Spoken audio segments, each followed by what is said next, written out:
What's up, K through 5th grade? My name is Maggie. I hope we've gotten to meet each other, but if not, make sure to find me after service and give me a high five. I can't wait to get to know each of you. Today, we're continuing our look at courage, and we're going to be looking at the story of Rahab and how she helps the spies. Rahab is full of courage, and I can't wait for us to learn that story. But before we get to that, let's stand on up to our feet and worship together.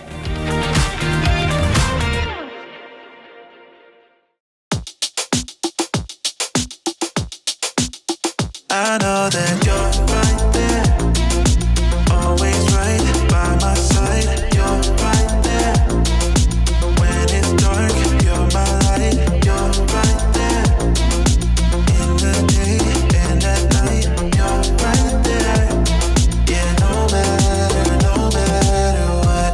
Thank you, God, you are always there. You're so good and I know you care. You protect me, you love me, yeah. It may be hard to understand it, but you know just what the plan is, so I can believe without seeing it. Oh, that you're right there, always right by my side. You're right there, when it's dark, you're my light. You're right there, in the day and at night. You're right there, yeah, no matter what. When I'm lost, you show the way. You are with me every day, every place, everywhere. I know that you'll be there. It may be hard to understand it, but you know just what the plan is, so I can believe without seeing it, You're right there, always right by my side. You're right there, when it's dark, you're my light. You're right there, in the day and at night. You're right there, yeah, no matter what, no matter what, yeah, no matter what. I know you're moving, I'm gonna follow. I know you're moving, so I'm gonna follow. Yeah, I know you're moving, so I'm gonna follow.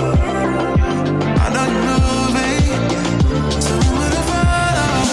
You're right there, always right by my side. You're right there, when it's dark, you're my light. You're right there, in the day and at night. You're right there, yeah, no matter what.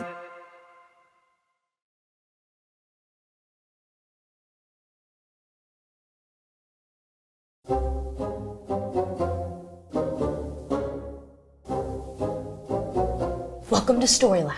This week, we're taking a look at the story of someone brave enough to protect two guys on the run. Hey, Skylar, where are you?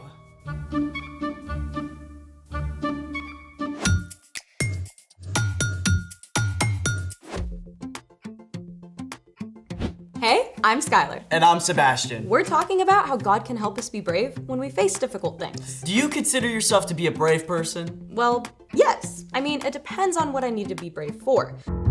If it's getting up to give a report in front of class, I can totally be brave. If you fall and scrape your knee and need someone to help clean up the blood, I'm your girl. But I gotta admit, there are a few things I'm not quite so brave about, like needles. Hey, Skylar. What? Don't panic, but there. Get it off! Got it. Whew. Thank you for stepping up. I mean, stomping down.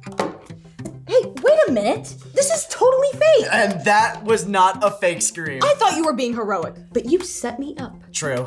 You owe me. Well, also true. How about you get to choose what we get to do today? I know just the thing to explore. Let's discover it. All right, what do you get? Okay, so you protected me from that spider. Chivalry isn't dead. Yeah.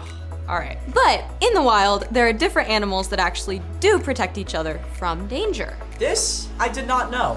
First up, we're traveling to Africa. Zebras and ostriches! Yep, they're both prey for faster animals who want to eat them. Zebras have great eyesight, but they don't have a good sense of smell. And ostriches have terrible eyesight, but they do have an awesome sense of smell. So they work together. Exactly. The ostriches alert the zebras if they smell a dangerous predator, and the zebras alert the ostriches if they see trouble. That's amazing. Next up, we're heading to the tropics. We found Nemo! But I don't see who Nemo is protecting. The sea anemones. Oh, very cool. Sea anemones sting, but clownfish release a substance to protect themselves, so they can hide from prey in the sea anemones. Well, how do the clownfish help the sea anemones? Well, they attract prey to keep the anemones fed, and the clownfish get rid of harmful parasites that could hurt the anemones. Very handy. Now, if you travel to southern Africa, you can't overlook A meerkat! and a drongo bird. The bird keeps a lookout while the meerkat hunts. If a predator shows up, the drongo warns the meerkat so it can run to safety. But the meerkat usually drops its food, so the bird gets a free lunch. Definitely an unexpected partnership. Speaking of which, it's time for The story before the story. Today we're in Joshua, the 6th book in the Bible. In the beginning, God created the whole world and everything in it, including people. But when people turned away from God, the world was broken, and so was our friendship with God. Still, from the beginning, God had a plan to restore it all. God chose one man, Abraham, and promised to bless the whole world through his family. For hundreds of years, Abraham's descendants, the Israelites, were enslaved in Egypt. Then God called Moses to lead them to freedom. But in the wilderness, the people turned away from God again and wandered for 40 years. Until God finally brought them to the edge of the promised land. Which is where our story starts. Take it away. Hey everyone, I'm Colin.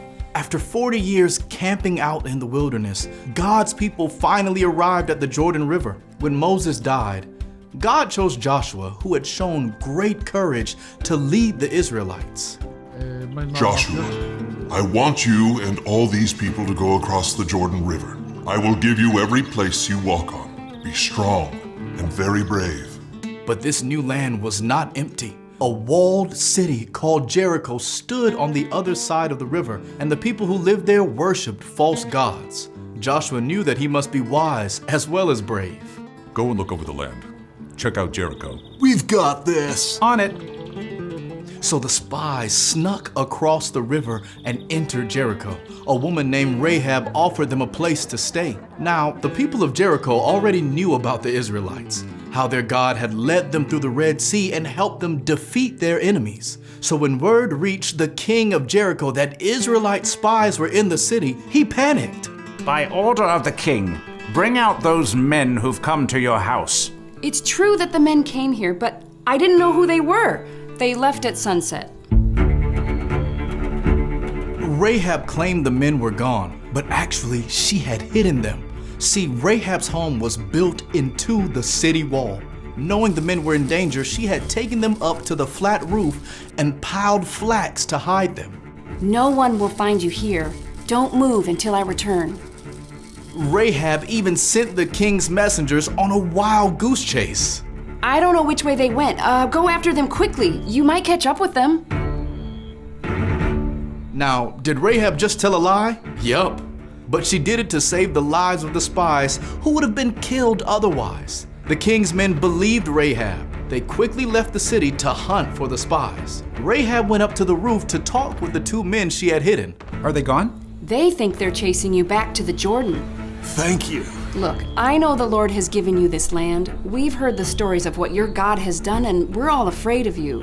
The Lord your God rules heaven and earth. You're not an Israelite, but you speak truth. Just promise that you'll be kind to me and my family. Don't let us be killed. You're saving our lives, so we'll save yours when the Lord gives us this land. The city gates were shut for the night, so there was no way for the spies to get out of town, except through the wall itself. I'll lower you out the window, then go hide in the hills for 3 days until the king's men return. After that, you can go home. Just one more thing. When all the Israelites together enter this land, you must tie a bright red rope in the window. Then bring your whole family into the house and stay here. If you don't tell anyone what we're doing, we promise you'll be safe. I'll do exactly what you say. Rahab lowered the men on a rope and they escaped into the hills. At the end of 3 days, the king's men returned to Jericho and the spies made their way back across the Jordan. The Lord has given the whole land over to us. All the people are weak with fear because of us. You may have heard how the rest of the story goes. The Israelites crossed the Jordan River and God gave Joshua instructions for the army to march around the city for 7 days in a row. On the 7th day, they marched around the city 7 times and then shouted out together, and the walls of Jericho crumbled down. The Israelites were able to walk right in and capture the city. But the spies went immediately to Rahab's home and rescued Rahab and her family, just as they had promised. Because of Rahab's courage, she and her whole family were saved. The end. Wow. Rahab was seriously brave. I wonder how she knew to trust the one true God. We don't know how that came about. But after this, Rahab became part of God's family. In fact, she was the great-great-grandmother of King David, and she's even mentioned in the book of Matthew as part of the family line of Jesus. That's pretty cool. So, what's our part in this story? Rahab took a huge risk when she helped the spies. But even though she was not an Israelite, she chose to trust the one true God and showed incredible courage. She trusted God, and God helped her be brave enough to do something really hard. That's right. Courage often looks like standing up for someone else. Like if you're with a group of kids and they start making fun of someone, you could be brave and you could say something kind or nice about that person. Or choosing to welcome the new kid while everyone else hangs back. Sometimes showing courage means trying something new or different, like playing games with the residents at a retirement home. Or serving meals to people who don't have homes. When you need courage, ask God. God can help you be brave and show love to someone who needs your help. When you do that, others can see God at work in and through you. I think you've got it. See you next time. Bye. So here's the thing. God can give you courage to help someone in need. Someone at school. Or home. Or in your neighborhood. You just never know who might need you to be brave for them. Like? Yeah. Hey, they're friends. The humming frog gets its food by eating the tarantula's leftovers. And the frog protects the tarantula by eating the ants that would destroy its eggs. I think I'd be okay with the destruction of tarantula eggs. Well, thanks for joining us in the Story Lab. See you next time. Hey, Sebastian. That was really funny. I know. Thanks so much for joining us today, friends. We'll see you right back here next week for more fun.